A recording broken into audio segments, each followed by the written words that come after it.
Hello मेरे प्यारे दोस्तों, कैसे हो आप लोग। स्वागत है आप सभी का हमारे इस यूट्यूब चैनल इजी लर्निंग में। दोस्तों, अगर आप भी क्लास 10th के स्टूडेंट हैं और आप भी क्लास 10th की तैयारी करना चाहते हैं तो हमारे इस यूट्यूब चैनल से ज़रूर जुड़िएगा। दोस्तों, अगर आप भी 2027 के एग्ज़ाम में उपस्थित होकर अच्छे से अच्छा अंक लाना चाहते हैं तो हमारे इस वीडियो जो कि साइंस का क्लास हूबहू आप लोगों के एग्ज़ामों में आने वाला है। ठीक है, इस तरह से ऑब्जेक्टिव हम लोगों ने डिजाइन करके लाया है कि आप लोगों के एग्जाम में 100% जो है इस तरह से ही ऑब्जेक्टिव क्वेश्चन पूछी जाती है। ठीक है, और ये है आज का हमारा क्लास 6। ठीक है, तो क्लास 6 है और क्लास 5 हम लोगों ने कल देखा था, तो आज बारी है क्लास 6 की। ठीक है, तो आप लोग क्लास के अंत तक जरूर बने रहिएगा। ठीक है, तो हम लोग करते हैं आज का क्लास स्टार्ट। ठीक है, आज का हमारा पहला क्वेश्चन है। पहला क्वेश्चन कहता है कि विद्युत फ्यूज विद्युत धारा के किस सिद्धांत पर कार्य करता है। तो हमेशा याद रखिएगा कि ऊष्मीय सिद्धांत पर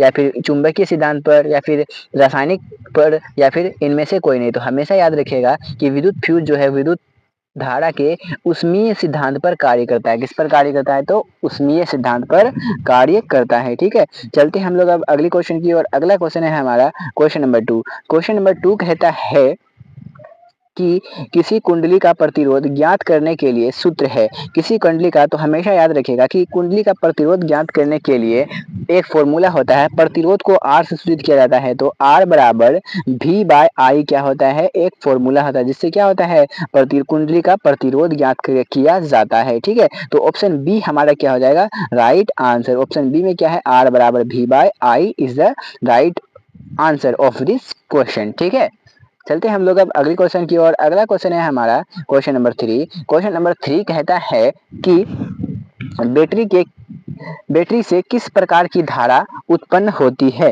तो हमेशा याद रखिएगा कि बैटरी से जो है वो कौन सी धारा उत्पन्न होती है? दिष्ट धारा, प्रत्यावर्ती धारा या फिर ए बी दोनों या फिर इनमें से कोई नहीं। तो हमेशा याद रखिएगा कि बैटरी से जो है वो दिष्ट धारा प्राप्त होती है। क्या होती है? दिष्ट धारा। ठीक है, हमेशा याद रखिएगा। ठीक है, राइट आंसर क्या हो जाएगा इस क्वेश्चन का? सी। वैसे तो इंग्लिश मुझे नहीं आती है लेकिन थोड़ा बहुत बोल देता हूँ। ठीक है, अगले क्वेश्चन की ओर चलते हैं कि अगला क्वेश्चन है हमारा क्वेश्चन नंबर 4। क्वेश्चन नंबर 4 कहता है कि दाढ़ी बनाने में किस प्रकार के दर्पण का उपयोग किया जाता है। तो हमेशा याद रखिएगा अवतल दर्पण या फिर उत्तल दर्पण या फिर समतल दर्पण या फिर इनमें से सभी। तो हमेशा याद रखिएगा कि दाढ़ी बनाने में जो है, एक सेकेंड का पेन चेंज कर लेते हैं। ठीक है, दाढ़ी बनाने में जो है वो अवतल दर्पण का उपयोग किया जाता है। किसका उपयोग किया जाता है? अवतल दर्पण का। तो हमेशा याद रखिएगा कि दाढ़ी बनाने में किसका उपयोग किया जाता है? अवतल दर्पण का उपयोग किया जाता है। ठीक है, चलते हम लोग अब अगले क्वेश्चन की ओर। अगला क्वेश्चन है हमारा क्वेश्चन नंबर 5। क्वेश्चन नंबर 5 कहता है कि विभवांतर का एसआई मात्रक क्या है। यानी कि विभवांतर का एसआई मात्रक क्या होता है। तो विभवांतर का एसआई मात्रक वोल्ट होता है, एम्पियर होता है या फिर कूलाम होता है या फिर वोल्ट मीटर। तो हमेशा याद रखिएगा कि विभवांतर का एसआई मात्रक वोल्ट मीटर होता है। क्या होता है? Volt meter. तो राइट आंसर हमारा क्या हो जाएगा? D right answer of this question. ठीक है, तो अगर हम बात बोली जाए कूलाम की, तो कूलाम होता है हमारा आवेश का एसआई मात्रक। अगर एम्पियर की बात बोली जाए तो एम्पियर होता है विद्युत धारा का एसआई मात्रक, और वोल्ट का बात बोली जाए तो विभव का एसआई मात्रक वोल्ट होता है। ये सब आप लोग हमेशा याद रखिएगा। ठीक है, चलते हम लोग अब अगली क्वेश्चन की ओर। अगला क्वेश्चन है हमारा क्वेश्चन नंबर, एक सेकेंड, क्वेश्चन नंबर 6 कहता है कि प्रकाश के अपवर्तन के कितने नियम है। बहुत ही इंपॉर्टेंट क्वेश्चन है, आप लोग इसमें स्टार जरूर मार लीजिएगा। ठीक है, तो ये है प्रकाश के अपवर्तन के कितने नियम होते हैं। और एग्जाम में कभी कभी ये भी पूछे जाते हैं कि प्रकाश के परावर्तन के कितने नियम होते हैं। तो ये दोनों में से एक क्वेश्चन हर साल एग्जाम में पूछे जाते हैं, या फिर ऑब्जेक्टिव में हो या फिर सब्जेक्टिव में हो, आप लोगों को देखने को मिलेगा। तो दोनों के जो होते हैं, प्रकाश के परावर्तन और प्रकाश के अपवर्तन, दोनों के दो दो नियम होते हैं। प्रकाश के अपवर्तन के भी दो नियम होते हैं और प्रकाश के परावर्तन के भी दो ही नियम होते हैं। तो बी हमारा क्या हो जाएगा? राइट आंसर हो जाएगा। ठीक है, चलते हैं हम लोग क्वेश्चन नंबर 7 की ओर। क्वेश्चन नंबर 7 कहता है कि 1 वोल्ट कहलाता है। तो हमेशा याद रखिएगा कि 1 वोल्ट यानी कि एक भी बराबर होता है 1 जी प्रति कुलाम। सॉरी, जी प्रति नहीं, 1 जे प्रति कुलाम होता है। यानी कि 1 वोल्ट बराबर 1 जूल प्रति कुलाम होता है। कौन सा ऑप्शन हो जाएगा हमारा? बी क्या हो जाएगा? राइट आंसर, 1 जूल प्रति कुलाम। ऑप्शन बी हमारा क्या हो जाएगा? Right answer. आप लोग क्लास के एंड तक जरूर बने रहिएगा। ठीक है, और एंड में तो और मजेदार सब क्वेश्चन है। ठीक है, तो आप लोग अगर क्लास कीजिएगा तो आप लोगों को एग्जाम में ऑब्जेक्टिव के लिए चिंता नहीं करना होगा, और आप लोगों के ऑब्जेक्टिव की गारंटी मैं लेता हूं। अगर आप लोग क्लास सारे का सारा क्लास 1 से क्लास स्टार्ट हुआ है और क्लास 1 से आप लोग देखते आइएगा, और जो समझ में नहीं आया तो दोबारा क्लास को देखिएगा, और उस पर भी समझ में ना आए तो आपका जो डाउट है वो कमेंट बॉक्स में ज़रूर लिखिएगा, ठीक है। हम लोग आप लोगों के कमेंट को ज़रूर पढ़कर आपकी जवाब देने का प्रयास करेंगे, ठीक है, और देंगे, ठीक है। अगला क्वेश्चन है हमारा क्वेश्चन नंबर 8। क्वेश्चन नंबर 8 कहता है कि श्वसन किस प्रकार की रासायनिक अभिक्रिया है। तो हमेशा याद रखिएगा कि उपचयन है या फिर संयोजन है या फिर ऊष्माक्षेपी है या फिर ऊष्माशोषी। तो हमेशा याद रखिएगा कि श्वसन जो है वो उपचयन रासायनिक अभिक्रिया है। क्या है? उपचयन रासायनिक अभिक्रिया। इसे ही हम लोग ऑक्सीकरण रासायनिक अभिक्रिया भी कहते हैं, ठीक है। चलते हैं हम लोग अब अगली क्वेश्चन की ओर। अगला क्वेश्चन है हमारा क्वेश्चन नंबर 9। क्वेश्चन नंबर 9 कहता है कि कौन विद्युत का सर्वोत्तम सुचालक है। सबसे पहली बात कि सर्वोत्तम सुचालक का मतलब होता है कि कौन ऐसा धातु है या फिर तत्व है जिसमें आसानी से करंट पास हो जाए, तो उसे हम लोग क्या कहते हैं? सुचालक या फिर चालक भी कहते हैं, ठीक। अगर सर्वोत्तम पूछी जाए यानी कि सबसे अधिक स्पीड से किस तत्व पर जाए यानी किस धातु पर स्पीड से जाता है, तो हमेशा याद रखिएगा कि Cu क्या होता है? कॉपर होता है। क्या होता है? Cu copper. Ag क्या होता है? चांदी। Al एल्युमिनियम होता है। क्या होता है? Fe आयरन, बोले तो लोहा होता है, ठीक है। तो हमेशा याद रखिएगा कि सर्वोत्तम कुचालक जो होता है वो Ag होता है यार। Ag बोले तो आप लोग कमेंट में बताइएगा कि Ag किसका संकेत है, ठीक है। चलते हम लोग अब अभी मैंने ही बताया था अगले क्वेश्चन की ओर। अगला क्वेश्चन है हमारा question number 9 sorry 10। Question number 10 यानी कि क्वेश्चन नंबर 10 कहता है कि आवर्त सारणी में उदर्ग स्तंभ को कहते हैं। क्या कहते हैं? आवर्त सारणी में उदर्ग स्तंभ यानी कि उदर्ग स्तंभ जो इस प्रकार से होते हैं उदर्ग स्तंभ, तो इस प्रकार के उदर्ग स्तंभ को क्या कहते हैं? तो हमेशा याद रखिएगा कि उदर्ग स्तंभ को वर्ग कहते हैं। क्या कहते हैं? अगर एग्जाम में पूछा जाए कि आवर्त सारणी में क्षैतिज कतार जो इस तरह से होते हैं, क्षैतिज कतारों को क्या कहा जाता है, तो हमेशा याद रखिएगा कि आवर्त कहते हैं, ठीक। क्षैतिज कतारों को क्या कहते हैं? तो आवर्त कहते हैं। और उदर्ग स्तंभ को क्या कहते हैं? तो वर्ग। तो हमारा यहाँ राइट आंसर क्या हो जाएगा यहाँ इस क्वेश्चन का? तो ए हमारा क्या हो जाएगा? राइट आंसर हो जाएगा, ठीक है। चलते हैं हम लोग अब अगली क्वेश्चन की ओर। अगला क्वेश्चन है हमारा क्वेश्चन नंबर 11। क्वेश्चन नंबर 11 कहता है कि निम्नलिखित में कौन उपधातु है? क्या है? उपधातु। अभी हम लोगों ने बताया कि Fe तो बताया था मैंने, आप लोगों को कमेंट में बताना कि Fe क्या है, यानी कि Fe किसका संकेत है। Cu भी बताया था, Cu कॉपर होता है, Ni निकेल होता है, Sb लेड होता है। तो हमेशा याद रखिएगा कि यहाँ जो उपधातु है तो वो उपधातु क्या है? हमारा कॉपर। Cu क्या होता है? कॉपर, ठीक है। तो बी हमारा क्या हो जाएगा? राइट आंसर हो जाएगा इस क्वेश्चन का, ठीक है। चलते हम लोग अब अगले क्वेश्चन की ओर। अगला क्वेश्चन है हमारा क्वेश्चन नंबर 12। क्वेश्चन नंबर 12 कहता है कि पीतल है। पीतल क्या है? तो हमेशा याद रखिएगा पीतल क्या है? धातु है, अधातु है या फिर मिश्र धातु है या फिर उपधातु है। तो हमेशा याद रखिएगा कि पीतल जो होता है वो बच्चों मिश्र धातु होता है। क्या होता है?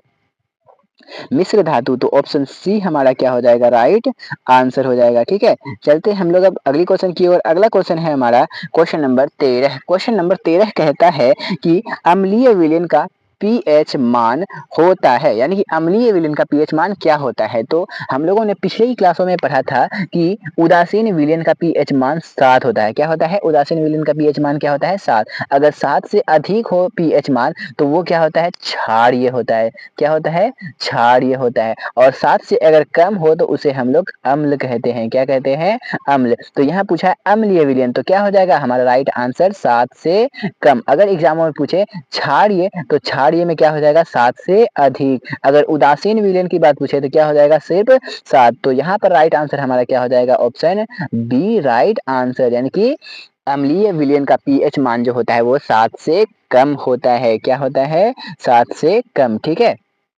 चलते हम लोग अब अगली क्वेश्चन की ओर। अगला क्वेश्चन है हमारा क्वेश्चन नंबर 14 कहता है कि सरलतम हाइड्रोकार्बन है, यानी कि सबसे सरलतम हाइड्रोकार्बन कौन है? मीथेन है, एथेन है, प्रोपेन है, ब्यूटेन है। तो हमेशा याद रखिएगा कि सबसे सरलतम हाइड्रोकार्बन क्या है? तो मीथेन है। क्या है? मीथेन। ऑप्शन ए हमारा क्या हो जाएगा? राइट आंसर हो जाएगा। ठीक है, चलते हम लोग अब अगली क्वेश्चन की ओर। अगला क्वेश्चन है हमारा क्वेश्चन नंबर 15। क्वेश्चन नंबर कहता है कि कूटपाथ किसमें पाया जाता है? तो हमेशा याद रखिएगा कि कूटपाथ जो है अमीबा में पाया जाता है। किसमें पाया जाता है? अमीबा। और एग्जाम में पूछा जाता है कि अमीबा कैसा जीव है? तो हमेशा याद रखिएगा कि अमीबा जो होता है एक कोशिकीय जीव है। क्या है? एक कोशिकीय। और इसकी संरचना यानी कि इसकी रचना जो होती है क्या होती है? अनिश्चित होती है। यानी कि अगर मान लीजिए कभी हमें ऐसा बना दिया, ये क्या अमीबा बनाया मैंने, ठीक है, मान लो इसका एक केंद्रक है, ये अमीबा बना दिया, और ये इसका क्या है? कूटपाथ है। ठीक है, और मैंने इधर भी एक बना देता अमीबा। ठीक है, ये भी क्या हो जाएगा? अमीबा। यानी कि अमीबा का जो आकार होता है वो अनिश्चित होता है, यानी कि कभी किसी भी आकार का बन जाता है, वो किसी भी आकार का रूप ले सकता है। तो अमीबा में जो इस प्रकार से अगर हम निकाला हुआ देखेंगे तो इसे ही हम लोग क्या कहते हैं? कूटपाथ कहते हैं, इस तरह से।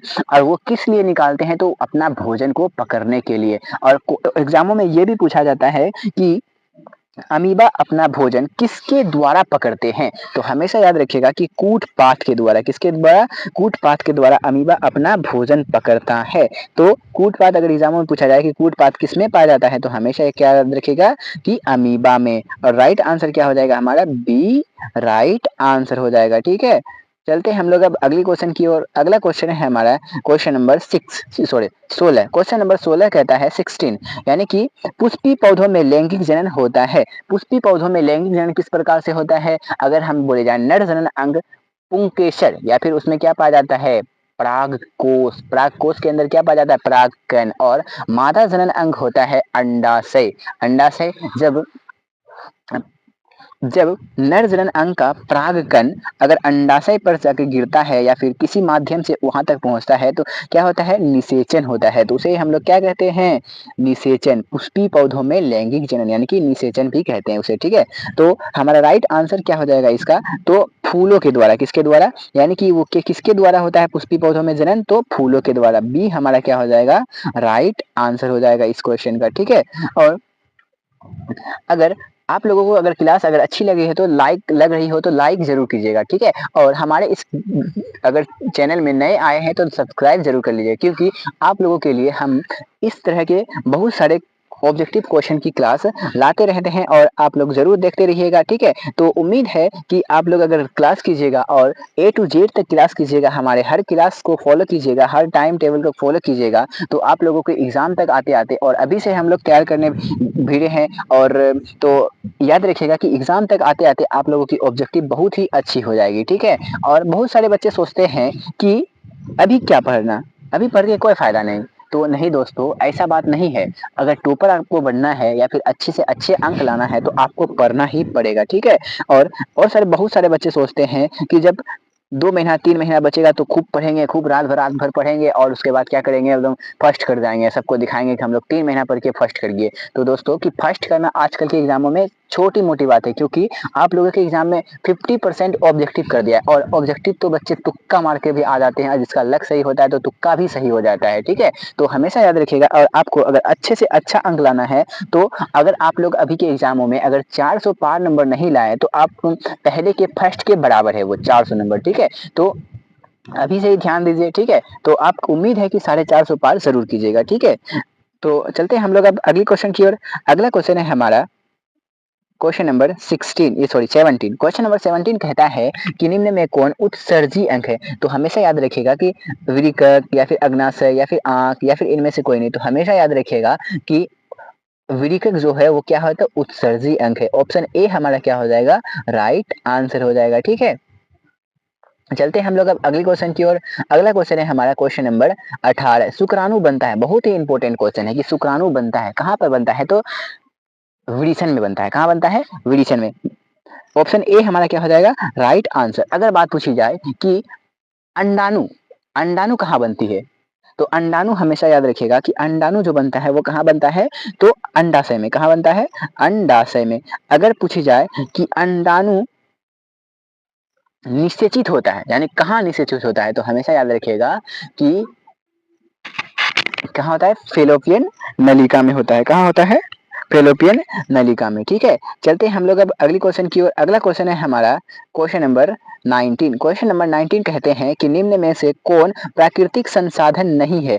वायु है, मृदा है, जल है या फिर जीवधारी। तो हमेशा याद रखिएगा कि जीवधारी जो है वो प्राकृतिक संसाधन नहीं है। तो डी हमारा क्या हो जाएगा? राइट आंसर हो जाएगा। ठीक है, चलते हैं हम लोग अब आखिरी क्वेश्चन की ओर, जो है हमारा आज का आखिरी क्वेश्चन। कहते हैं ना कि अंत भला तो सब भला। देखते हैं क्या होता है आखिरी क्वेश्चन। आखिरी क्वेश्चन क्या है हमारा? क्वेश्चन नंबर 20 कहता है कि इंसुलिन की कमी से क्या होता है? और तो ये भी तो और लॉलीपॉप वाला क्वेश्चन है, बहुत ही इंपॉर्टेंट और कई बार एग्जामों में पूछे जा चुके हैं और आप लोगों के एग्जामों में भी पूछे जा सकते हैं। ठीक है, बहुत ही वीवीआई ऑब्जेक्टिव क्वेश्चन है। कहता है कि इंसुलिन की कमी से क्या होता है, कौन सा रोग होता है? तो हमेशा याद रखिएगा कि इंसुलिन की कमी के कारण जो होता है वो मधुमेह होता है। क्या होता है? मधुमेह। तो ऑप्शन सी हमारा क्या हो जाएगा? Right answer. तो कैसी लगी आप लोगों को हमारी ये क्लास? आप लोग कमेंट में ज़रूर बताइएगा। और अगर आप लोगों को समझ में नहीं आया तो एक बार और क्लास को देखिएगा, 2 बार देखिएगा, 3 बार देखिएगा, फिर भी अगर समझ में नहीं आया तो हमारे इस वीडियो के नीचे में कमेंट सेक्शन आप लोगों के लिए खुला है। आप लोग वहाँ कमेंट में ज़रूर पूछिएगा अपना क्वेश्चन। ठीक है, और आप लोगों को जवाब दिया जाएगा। ठीक है, तो अगर वीडियो अच्छी लगी तो लाइक और सब्सक्राइब, हमारे इस यूट्यूब चैनल को सब्सक्राइब ज़रूर कर लीजिएगा और अपने सभी दोस्तों तक शेयर ज़रूर कीजिएगा। ठीक है, ताकि पता चले, आपके दोस्तों सबको भी पता चले कि नहीं, यहाँ पे क्लास होती है और अच्छी तरीके से की जाती है। ठीक है, तो इस तरह आपके दोस्त भी पढ़ेंगे। ठीक है, तो मिलते हैं हम अगली वीडियो में। तब तक के लिए धन्यवाद। जय हिंद, जय भारत।